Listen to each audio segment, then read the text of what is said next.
right. The English seemed to work so well in the last game. Let's see if we can't make it work in this one. And I'm going to go with the Karpov stuff. And this is an interesting line that I never can remember all the theory on because, you know, I just put it as a chapter in one of my books. But then can't remember the theory exactly. Knight takes d5 is not critical. I know that.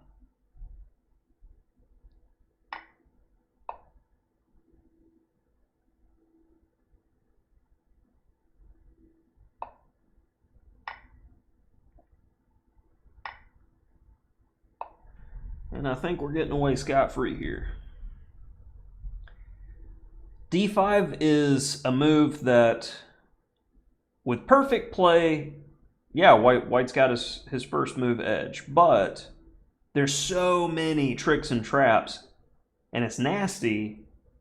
So the English players are typically guys who just want a game. They want a position to play. They're not exactly going to be hardcore theoretical players for the most part. And now we've got a pretty straightforward isolated pawn position to play against. Opening oddities. Openings oddities.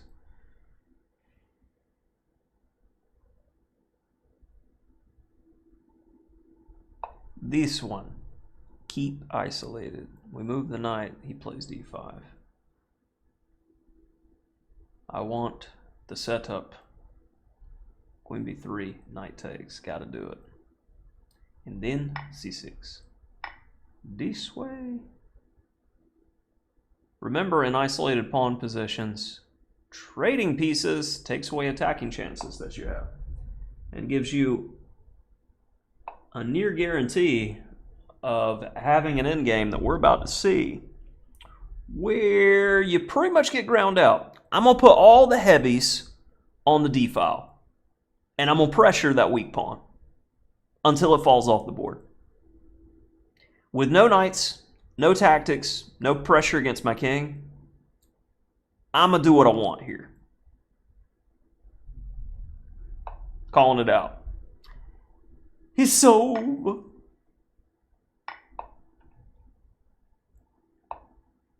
A little bit of that first.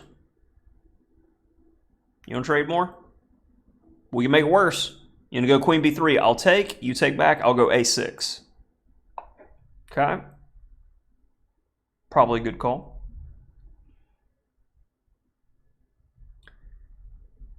Do-do-ba-do-do.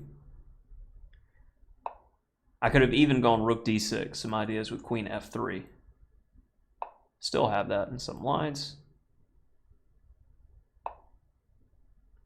You know what? Let's throw in h5 just for good measure. I see the fact that his bishop is a pawn, so I might want to use that later. And if he doesn't play h4, I'm going to do it. So I don't even necessarily need to do this yet. Go after the most straightforward plan. We're going to see if we can't get even more out of the position since we're in complete control. Squeeze.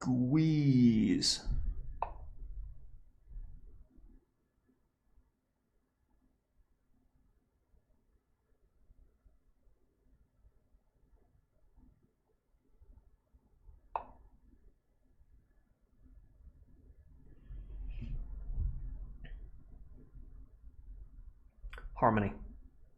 Queen f5 is next. As long as it doesn't hang in the queen. It doth not.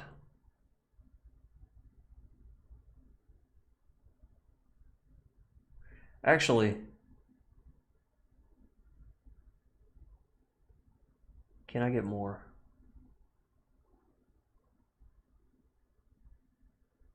Yeah, I'm gonna go there first. Then I'm going to go here.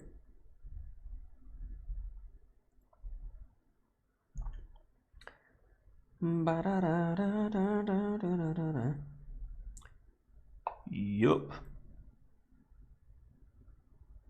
Another concession.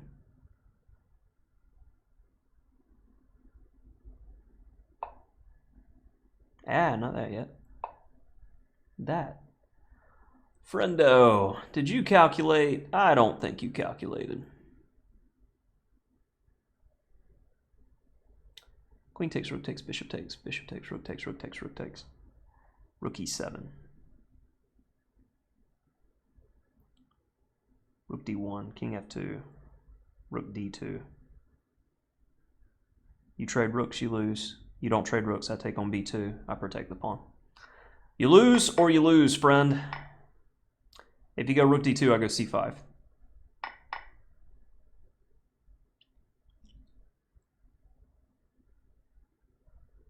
The f3 move cost him.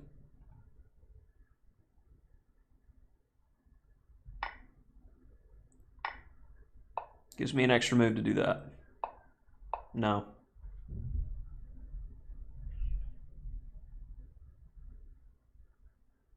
I am the captain now.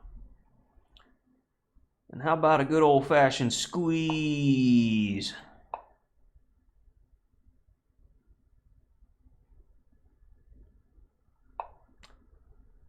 Seems like a good way to go.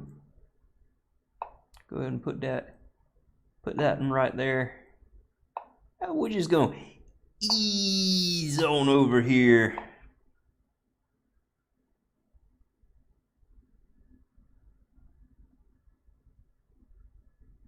I don't like the potential of you having a pass pawn, so I don't want to take.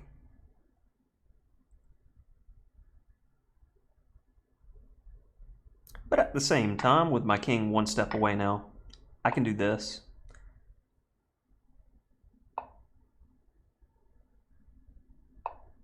Now we're good. Two weaknesses.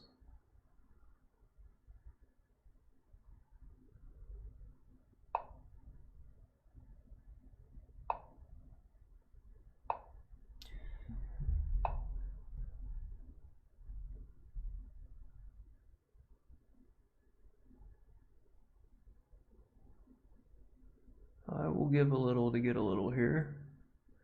Should I go c5 or should I not? I'm gonna go here.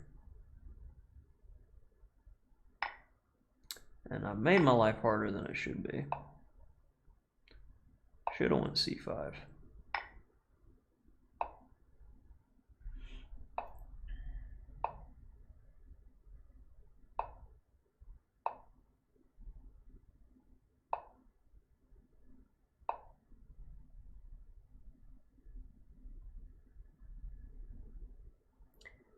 Don't run out of time.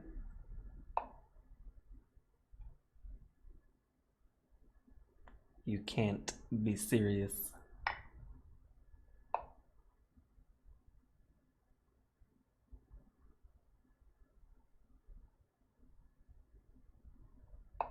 I can hide.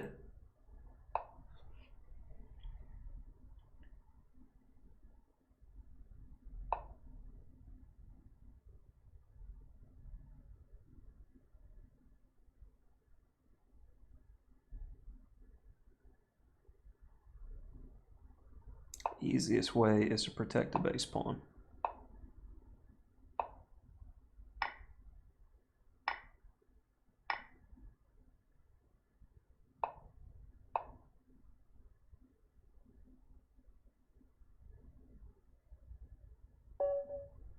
All right, so I pretty much called out the entire game as soon as we got the isolated pawn and the last knight came off the board. Now, d5, if you're interested in the theory in this line, definitely take a look at the Openings Oddities course. I go into full detail in this, and the video is out for the course as well. Now, here after knight b4, as you can see, it's a typical, like, white's got his first move edge, but as soon as this happens, I have a really effortless position to work with, as I'm 100% getting a spam call. That's going to be not no, but an absolutely no.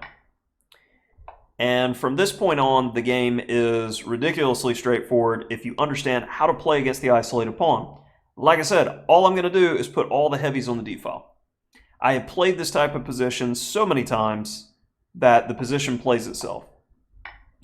And you can see that the engine's already giving black a 1-point edge, and it's because the isolated pawn and the dark square bishop is really useless for white here. It's just a pawn. So h5, it liked that move. It probably won't like g6, it liked h4 instead. And then after f3, this ended up being the thing that induced the endgame weaknesses for later.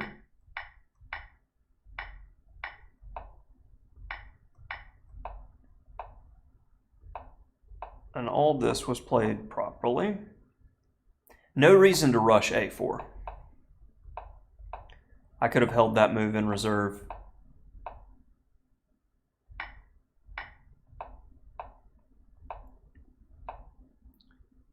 And if I was going to play the position the way that I did in the game, more than likely f6 would have been better. But I gave him just completely unnecessary play and gave away a pawn.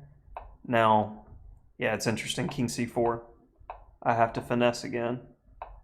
And basically, this is a calculated bluff because I was expecting king b1, in which case king b3, and you're toast. And if king d1, I can't take with the rook. So, if I come here, rook b8,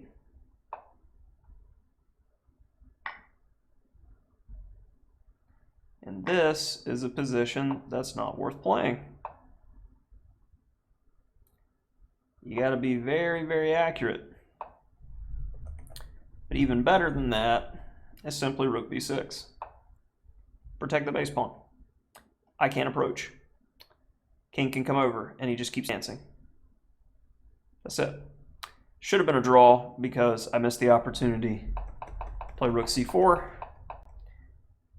Or king c4 rather, but much easier was at this point. I could even go f5. And I like this a lot better. Say when we get something close to the main game.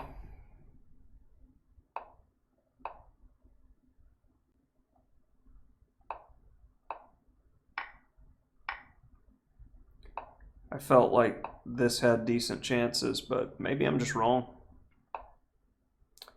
It has happened before. I feel like you stay tethered to that.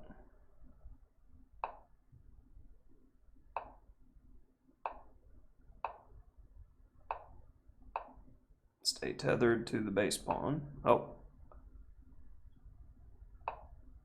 This is okay because you can come back and block. Yeah, it's a draw. Made it much harder on myself than I needed it to be, apparently. A4 was the first move that I hate. Unnecessary. Overall, though, at least it was a good showing of how to play against the isolated pawn to get a winning position if you can win it, or in this case, for my opponent, draw it. Better luck next time.